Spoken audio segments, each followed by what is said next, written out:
Hola, pues bienvenida arquitecta, muchísimas gracias por acompañarnos y por contarnos su experiencia.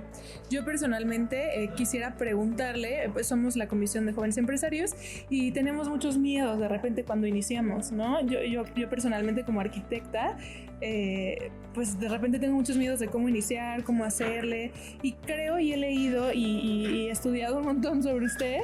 Y he visto que usted ha usado el miedo o las incertidumbres como un motor. Y la verdad eso me inspira un buen y me gustaría si nos pudiera como dar como una idea de Claro eso. que sí. Bueno, pienso en las experiencias que más me han hecho crecer en términos profesionales. Y también pienso mucho como en la naturaleza de la humanidad, de siempre querer buscar un lugar acolchonado, cómodo y cada vez sentirte más a gusto, donde ya de repente pues, todo es muy fácil, ¿no? Creo que por no sé si por la vida que me ha tocado vivir, por la fortuna de las cosas con las que me he enfrentado, siempre han llegado ciertos retos que se han puesto ante mí y que por supuesto me generan terror, no miedo, terror. Y siempre he puesto en duda en decir, lo haré, no lo haré, doy ese paso, no lo doy. Y creo que de las cosas más afortunadas que he tenido en la vida y de las cosas más inteligentes, puedo no ser muy inteligente, pero las cosas más asertivas es haberme sabido de rodear de gente brillante que me ha brindado no solo su apoyo, sino una especie de amor moral, de información, como para dar esos saltos, ¿sabes? Yo sí creo que el estar siempre acompañados o rodeados de esas voces nos ayudan a tomar una energía que a veces desde la autonomía es complejo. O sea, porque obviamente tenemos terror. Vivimos en una sociedad donde nos han explicado que el cometer errores es fracasar. Sí. Y en cambio, el saber que no importa, ¿qué puede pasar? ¿Qué puede pasar? Que te caigas. No pasa nada. Y si pasa, no pasa nada. Exactamente. Pero nunca nos dicen eso. Sí. Entonces, de repente, hay esas voces que te recuerdan eso, ¿no? Y creo que en mi caso particular eso ha sucedido y empezó desde muy joven, cuando tuve que presentar mi primer concurso y yo era muy joven me sentía muy insegura del material que tenía porque el resto de los competidores eran gente mayor que yo. Y yo tenía mis escuetos dibujos a mano y tenía que pararme en una audiencia y dije, no tiene sentido que vaya, no tiene sentido que me presente porque voy a perder. Y la persona que en ese momento estuvo a mi lado me dijo, y a la que tuve la confianza de confesarle mi terror, porque esa es otra cosa, me dijo, ¿qué tienes que perder? ¿Qué? Ve. Harás celoso, cometerás errores, te equivocarás, no ganarás, pero no pierdes nada. Y creo que eso ha sido una herramienta constante, una y otra vez en mi práctica, que me ha pues, obligado y de manera feliz a reinventarme. Y me encantaría poder seguir hasta mi muerte acompañada de esa energía y de esas voces que me lleven a otro lugar siempre. Sí. Yo quería preguntarle, yo no soy arquitecto, para lo más sí es, pero cuando yo pienso en arquitectura, pienso en cosas como que elaboradas, o muy bellas, o sea, y siento que eso está desvinculado de la casa de interés social o donde habita la mayor parte de las personas, ¿no? Entonces, lo que yo le quería preguntar, o sea, eso debería poder ser también arquitectura, no debería de estar relacionado que tal vez no tengan los mayores recursos y vivir en un lugar incómodo. Y quería saber tu visión sobre eso, porque me parece que a veces parece que la arquitectura está destinada solamente a no sé, se hace como una obra de arte, quiero decir, ¿no? Nada más lo puede adquirir ciertas personas.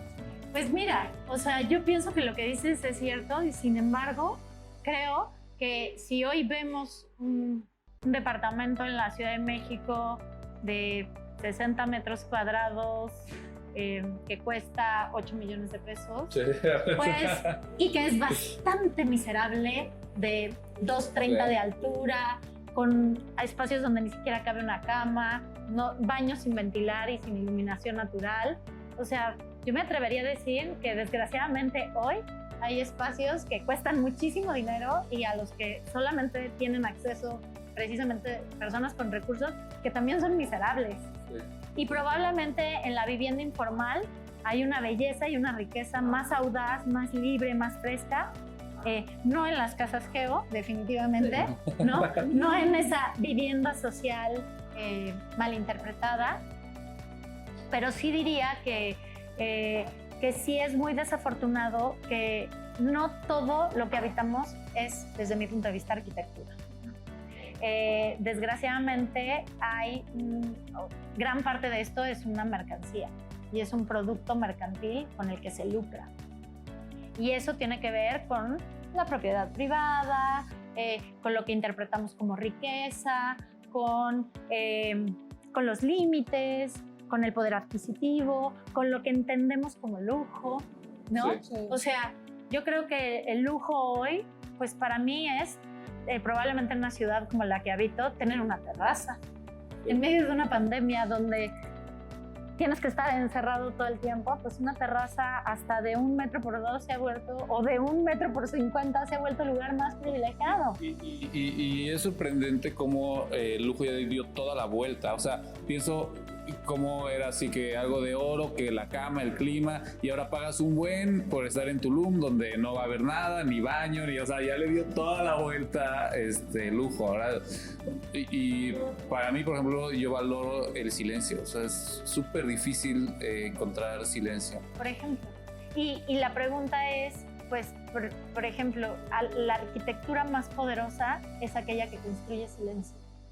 Pienso en el cuadrángulo de las monjas, ¿no? En este espacio infinito, delimitado apenas con unas paredes de piedra, la selva alrededor, en el centro el vacío, estar ahí, apenas oír los pájaros.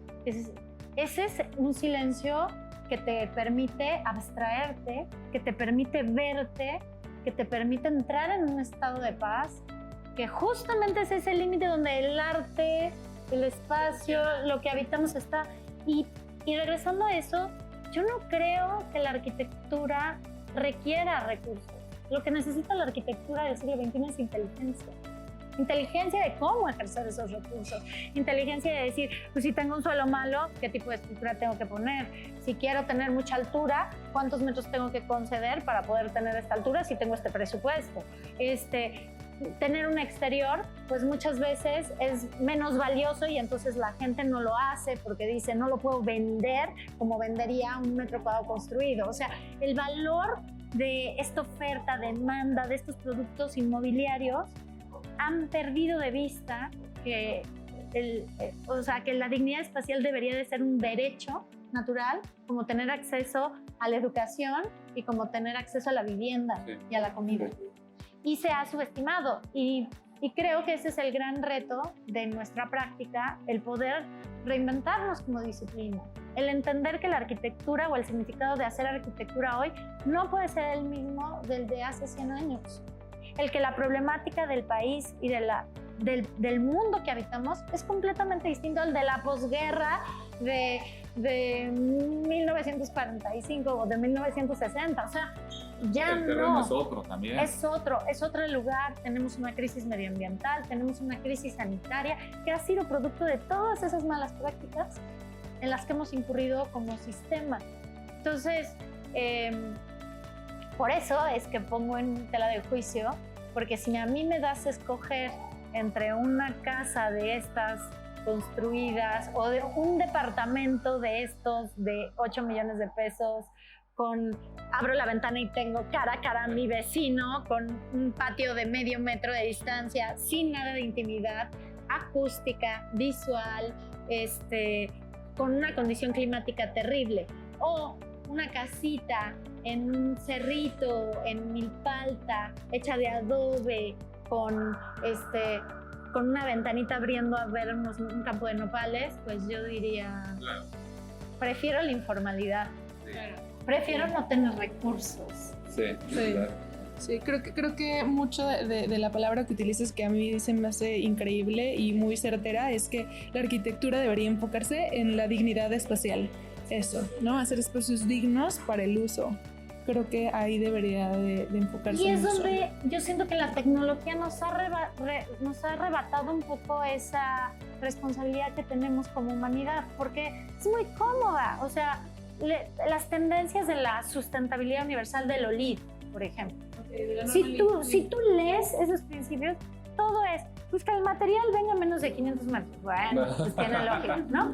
Que el aire acondicionado, que tenga celdas para no sé qué. A ver, si pones un edificio orientado correctamente, no le va a entrar el sol. Si usas un material térmico, va a ayudarte a hacer una condición térmica. Si tienes unos techos altos, también va a ayudar a beneficiar. O sea, si empiezas a actuar con inteligencia, pues realmente lograrías cubrir una normatividad, cuando esas normatividades pues, son producto del despilfarro de la tecnología. Es decir, me puedo dar el lujo de poner un edificio de cristal 360 grados en Miami porque tengo la lana para pagar el aire acondicionado, las celdas que me protegen de la insolación, el no sé qué.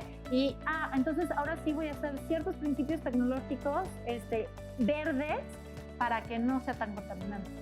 Eso es una falta de respeto al planeta, ¿no? Al planeta.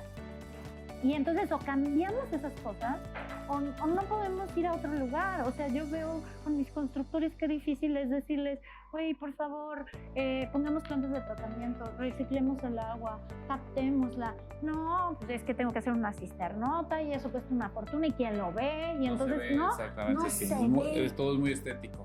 Todo es llenarle el ojo a una farsa. Sí. Sí, en ese sentido se vuelve la arquitectura un reflejo de la sociedad, ¿no? Y tal vez eso también lo provoca mucho la interacción social actual, que tiene que ver mucho con la imagen, mucho más que con el fondo, ¿no? Totalmente.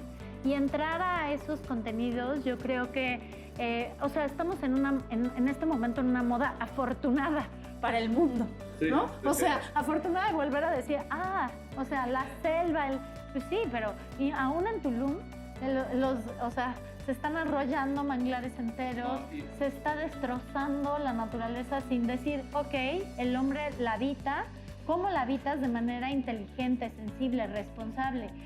Ya no sabemos de dónde vienen las cosas ni a dónde van. Y no nos interesa.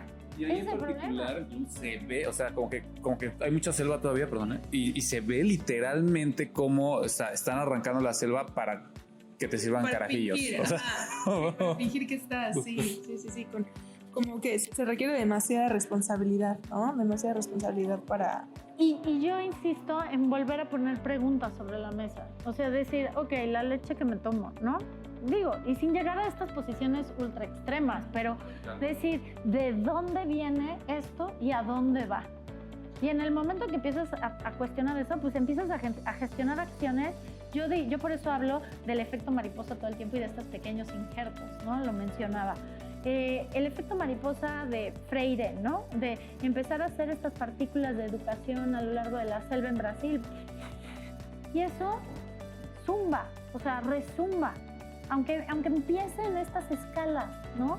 Y yo lo pienso obviamente con mi trabajo, es una oportunidad increíble para empezar a ser este agente de cambio, pero también empieza en mi casa, con mi hijo. O sea, yo me mudé mi oficina al lado de mi casa y vendí un coche y lo que quiero es que mi hijo vea que caminar por la ciudad, que usar el transporte público, que tener una bicicleta no es tener poca lana, no es ser el pobretón que no tiene coche, ¿no? Porque a mí me educaron así. O sea, a mí me hacían creer que tener un coche era, wow, tengo lujo, es un indicador de éxito. O sea, generas relaciones mentales de lo que el éxito significa. Y no es cierto. Y a mí me interesa educar a mi hijo alineado a esos principios, a decir, estoy obligado a reciclar la ciudad, estoy obligada a reciclar, estoy obligado al tema del agua, ¿no? O sea, en nuestra casa siempre hay una cubeta. Yo que cuido la estética, los principios, que me encantaría tener una regadera hermosa, pues desgraciadamente vivo en un departamento que no tiene los principios de captar, reciclar el agua. Entonces eternamente tengo una cubeta. Y entonces yo he hecho la pregunta, qué interesante, a ver, esa cubeta la uso para jalarle al excusado. Entonces, si no me bañara, no podría ir, o sea, generar estas teorías de si no me baño, no le puedo jalar el excusado. Entonces, hasta que me bañe, puedo jalarla. Entonces, tal vez hay 3 o 4 pipís que no le puedo jalar, pero ustedes saben cuánto consume una jalada de agua potable que tienen los excusados. Es grotesco. Si ves un recibo de agua, lo que consume cada individuo al mes es grotesco, más de 200 litros. O sea, y los cálculos son volúmenes que ya nuestro cerebro no alcanza a entender. Y eso es el efecto mariposa, pero en el sentido contrario. O sea, el agua, la demanda, 20 millones de habitantes extrayendo agua del subsuelo, el suelo hundiéndose, eso, cambio climático. El agua que no captas, porque nada ya capta el agua, entonces se va y se inunda la ciudad. Y luego, ¿cómo sacas eso? O sea, es una bola de nieve eterna. Y si no empezamos realmente a decir, estoy en mi casa, no tiene efecto, no va a ser, solo mi hijo lo está viendo, pero mi hijo sí tiene el potencial de en el futuro tener otra escala y otra dimensión, ¿no? Pues qué admirable escucharte, que como me inspiras un montón, nos inspiras un montón, tienes un montón de ideas y nos haces muy conscientes, ¿no? Muy conscientes de lo que está pasando, y nosotros que estamos ahorita empezando a crear arquitectura, nos das una conciencia de cómo hacerlo, ¿no? De no dejarnos llevar por este asunto ahorita de redes sociales, de que se tiene que ver bonito, de que vendas, sino un asunto más introspectivo y más desde nuestra conciencia y de ver pues que podemos hacer una arquitectura ahorita para el futuro, ¿no? Para ayudar al futuro, para ayudar a todos. Y quizá un emprendimiento desde otro lugar, porque también creo hoy que todas estas crisis generan oportunidades y desgraciadamente siempre estamos esperando que alguien nos dé una oportunidad, ¿no? Pero justamente el decir, a partir de la crisis, yo creo que es escalable la infinidad de escenarios y de oportunidades para llevar a otros lugares, ¿no? Y creo que, bueno, empezando por los youtubers, o sea, jamás en la vida yo hubiera imaginado que ser youtuber hubiera sido una profesión, por lo menos cuando empecé a estudiar arquitectura. Una profesión millonaria. O sea, millonaria. O sea, si mi hijo dijera voy a ser youtuber, bueno, probablemente le diría que no, pero pues, al final él tiene que hacer lo que quiere en la vida. Pero es una profesión, o sea, y otra vez este paradigma de ir rompiendo cosas que antes hubieran sido impensables. Entonces, ¿por qué si ha habido esos cambios, no puede haber cambios en otros sentidos que son esenciales y que nuestro trabajo sí los puede ejercer? O sea, lo que decía, mover tierra mover un paisaje con una retroexcavadora, eso es hacer arquitectura. O preguntarte, una vez leí, y lo repito muchísimo porque me encanta pensar que nuestra visión siempre es tan limitada, pero como que la frase decía que las civilizaciones más sabias siembran o ejercen cambios que probablemente ellos no verán, sino sus nietos o sus bisnietos. Y es una visión elevada de poder decir lo que yo haga hoy, probablemente no lo voy a vivir ni a disfrutar, pero estoy viendo hacia allá. Percute, ¿no? En un futuro, sí. Y somos tan ambiciosos y somos tan codiciosos y siempre nuestro ego es tan poderoso que solo lo queremos para nosotros. Creemos que nuestra riqueza es importante, pero preguntarnos qué realmente significa la riqueza, qué realmente significa el lujo, qué realmente significa la bondad de espacio. Son una serie de preguntas que sí rompen paradigmas y que sí tocan, pues a mí me parece, a la sociedad entera, a las prácticas sociales y a nuestra práctica en lo particular de lo que significa ser arquitectura. Sí, y creo que pues que nos pasa mucho esto, que cuando tengo una obra grande le voy a hacer captación de aguas pluviales, cuando se me dé una oportunidad de un proyecto grande lo voy a hacer, si nos dan la remodelación de un departamento tienes la oportunidad de ahí hacer una cosa pequeñita que ayude, pues tal vez no en grande escala, pero sí a la persona que vive ahí, ¿no? Y eso le va a gustar, y posteriormente si necesita hacer otra cosa, pues tal vez ya tenga esa idea y pida replicarlo, ¿no? Así es. Creo que no hay que esperar un proyecto grande, sino en lo que tengamos ahorita empezar a aplicarlo. ¿Qué es grande? ¿No? O sea, justamente, ¿qué es grande? ¿No? Otra vez nuestra visión relaciona la grandeza con metros cuadrados, con recursos, con escala. y es otra vez una confusión del lenguaje, de las formas de ver, ¿no? Y creo que por eso yo insisto todo el tiempo en yo misma, yo lucho, o sea, aunque estoy como alineada a ese lugar, pues lucho contra mi propia formación de desconocer la otra edad, ¿no? De siempre construir desde la mirada que yo tengo, pero ignorar la del que tengo el de frente o el de al lado.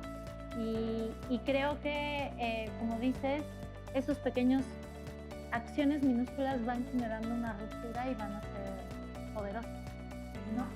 Oye, y hablando del premio que ganaste de Mujer en la Arquitectura, creo que en la sociedad en la que vivimos y específicamente en nuestra carrera, pues a veces las mujeres nos encontramos con ciertos pues límites, ¿no?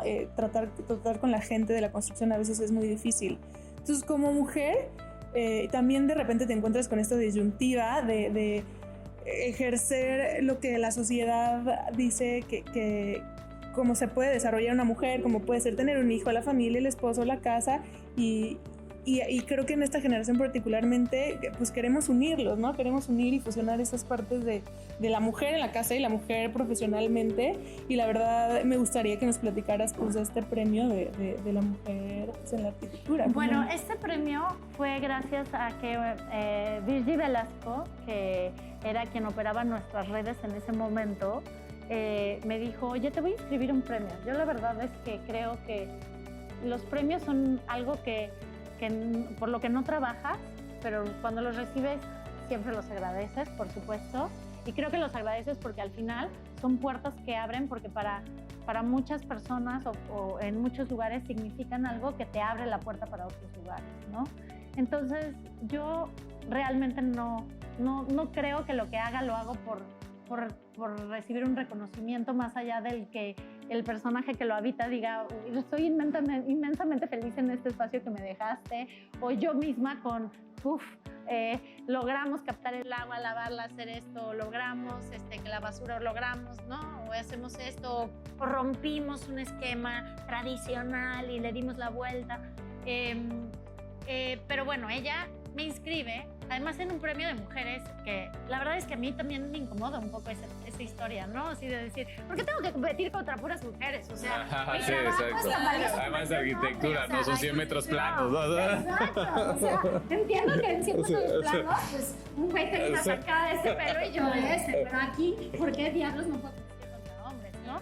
Y en ese momento entonces todavía me incomodaba más, pero bueno, de repente me hablan y me dicen, además con los juzgados de Pátzcuaro, que además ya había sufrido muchísimo porque lo habíamos metido a otra competencia, no me acuerdo, en la Bienal Iberoamericana, pues nada, o sea, no había pasado nada. Yo la verdad con los juzgados sufrí muchísimo, o sea, entramos como en lugares de mucha devoción con lo que haces y con lo que amas, y entonces aunque no te lo paguen, o sea, ahí sí me preguntan, ¿empresaria exitosa en términos económicos? No, o sea, trabajo más de lo que me pagan, le dedico más tiempo de lo que debería, pero hay algo como de querer que los resultados, pues finalmente sabes que el resultado va a ser también un punto en el futuro de promoción, de venta, de difusión de tu propio trabajo, de las cosas en las que estás. Además tampoco se ve que pudieras andar por ahí con algo que no te gustó. Exacto, con una etiqueta que diga, esto lo hizo esta persona, entonces por supuesto que no, o sea, creo que sobre mi cadáver que eso suceda.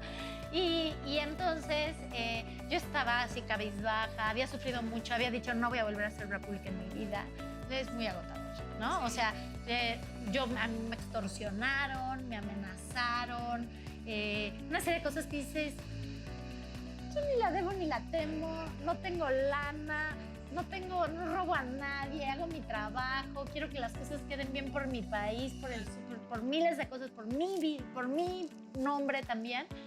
Y de repente me hablan de Londres y me dicen, güey, eres finalista, de 200 candidatas quedaste, eres de las 4 finalistas, tienes que ir a Londres, no sé qué. Y yo, no voy a ir, ¿para qué voy a ir a Londres? O sea, no va a ganar, o sea, unos juzgaditos ahí, y de repente, pues, Rosana Montiel, también arquitecta, estaba nominada al otro premio que tenía Architectural Review, y entonces me dice, güey, vamos, o sea, por lo menos nos damos un viaje, está padre, no sé qué, y llegamos a este lugar y sí fue muy impresionante porque de los 4 premios que daban, 2 ya eran como premios asignados, entonces ya sabíamos quiénes eran las ganadoras, y los 2 premios nuevos eran como el de Rosana y el mío.